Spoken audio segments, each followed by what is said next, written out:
So now we have another article here, also dated May 31st, titled "Breaking Agriculture Insights Platform Gro Intelligence is Closing Down."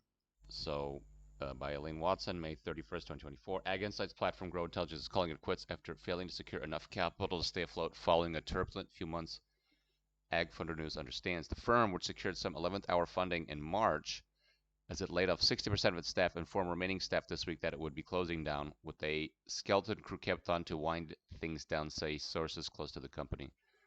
Gro Intelligence, which is being sued by former employees over alleged violations of labor laws requiring employers to provide advance written notice of mass layoffs, is also being investigated by the Securities and Exchange Commission, the SEC, to see if any investor fraud or misrepresentation occurred, alleged one investment industry source.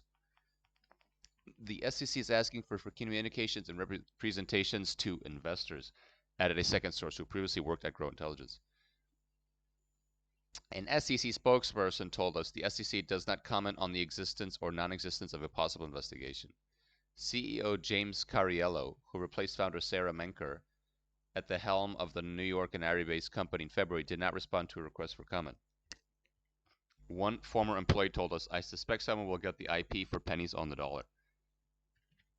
$85 million Series B. Founded by energy commodities trader Sarah Menker in 2012, Gro Intelligence claimed to be building the world's largest agricultural data platform.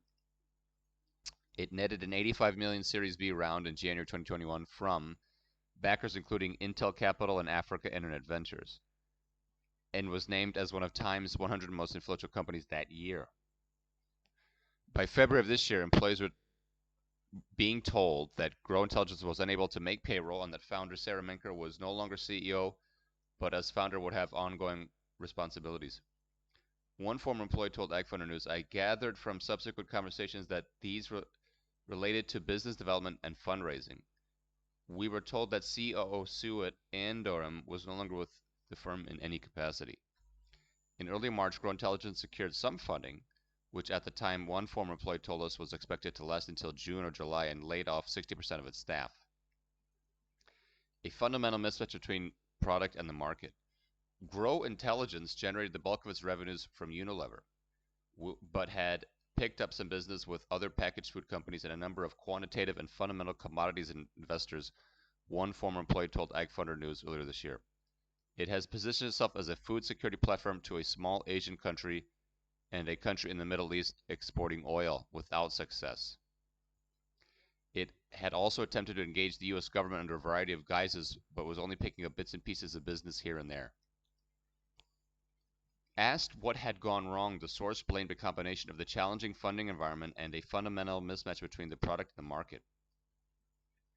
They were chasing deals for projects that resembled bespoke consultancy work as opposed to something that would generate replicable revenue streams. They also had a number of mishires, and until very recently, they didn't have a CFO.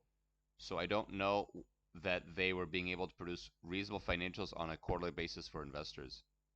Sarah should have brought in an operating CEO probably 2 years ago. The world's largest climate data platform, ?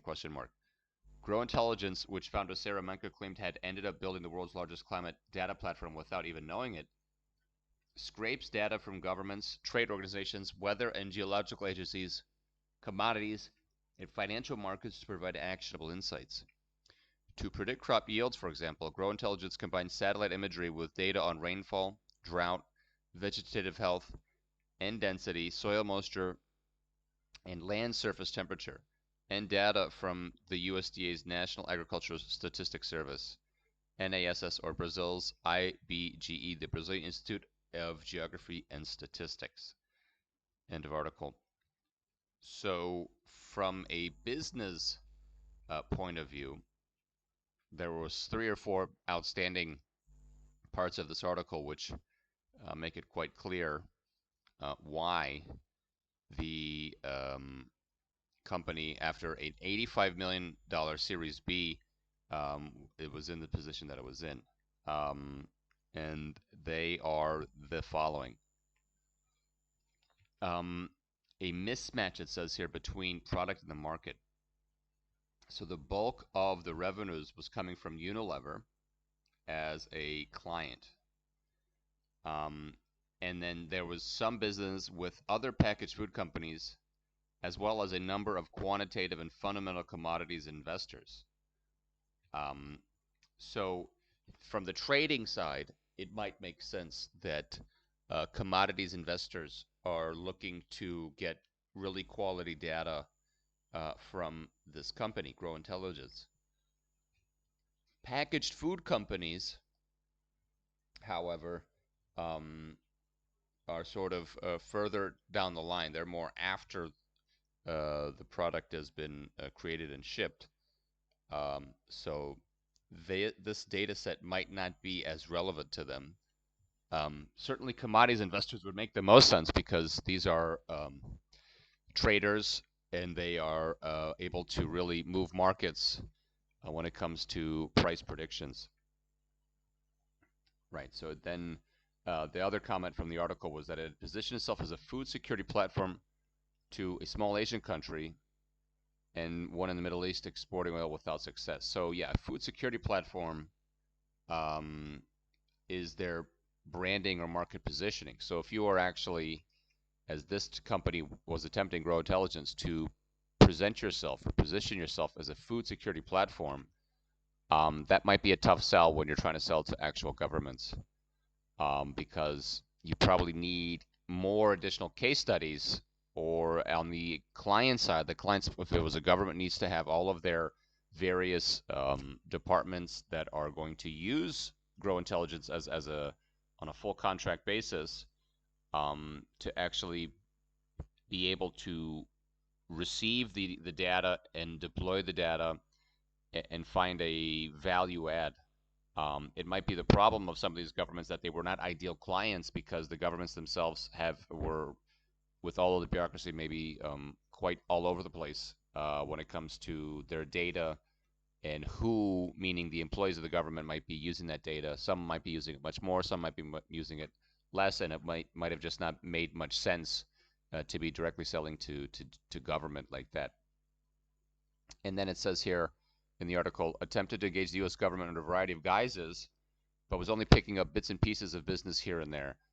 So yeah, same story where the United States government's also got a whole bunch of small little departments or uh, bureaucratic enclaves when it comes to weather, and as they position themselves as a food security platform, the United States government might not be the best um, service provider, or there simply might be more piecemeal or ad hoc clients that the United States government is paying for, as opposed to this aggregator, which is presenting itself more as a one-stop shop. There might be incumbents for rain data or ocean temperature data, or the United States government might itself have its own satellite data and therefore doesn't need to outsource that.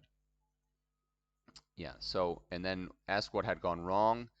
The combination of challenging funding environment and a mismatch between product and the market. So yes, we've just addressed the mismatch of the product and the market, and then it says challenging funding environment. But here's the final part, which is really where most startups get um, get into trouble. So it says they're now repeating again, challenging funding environment. But if this company is already on the Series B and already has 85 million, then this is why, um, as it says here in the article, they had a number of mishires and very recently didn't have a CFO. And so if you tell any outside investor that or current investor they didn't have a CEO for long stretches of time, that is a big red flag, and everybody knows it. You need CFOs to be there. So therefore, we're not able to produce reasonable financials on a quarterly basis for investors. So that's probably key, is that it's maybe in a combination of not able to produce the financials as they should, or maybe not wanting to produce the financials because the financials are not so good, which is why after $85 million Series B, they're still looking for more money, which goes back to they're chasing deals for projects that resemble consultancy work as opposed to something that would generate replicable revenue streams. So, yeah, as they said, a mismatch between product and the market. Great amount of data, great amount of information, but are we selling to governments? Are they selling to, large packaged goods companies, which is kind of after the harvest, of course, or commodities traders, which might make the most sense that the commodities traders, but also commodities traders are also probably receiving multiple inbound solicitations for various agricultural data and forecasts.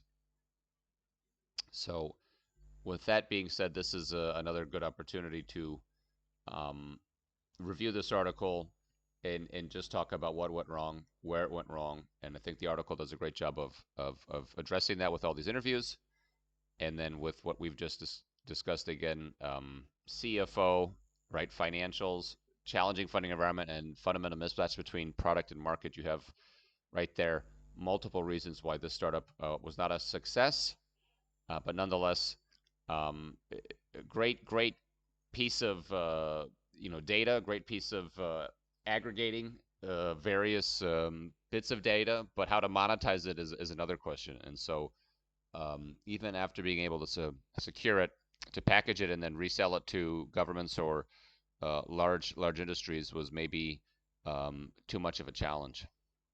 And it was also interesting to see when looking at Gro Intelligence from a general Google search, their byline it says is an AI platform, climate and agriculture. So um, not sure quite how much of it is AI versus just reading the raw data, or as it says, they glean themselves data from various government agencies. So I doubt that government agencies are using AI data rather versus real data or legitimate data or immediately past collected data.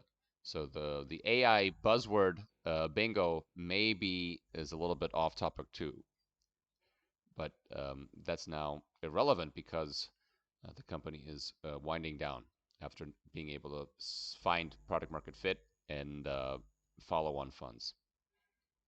So that is that.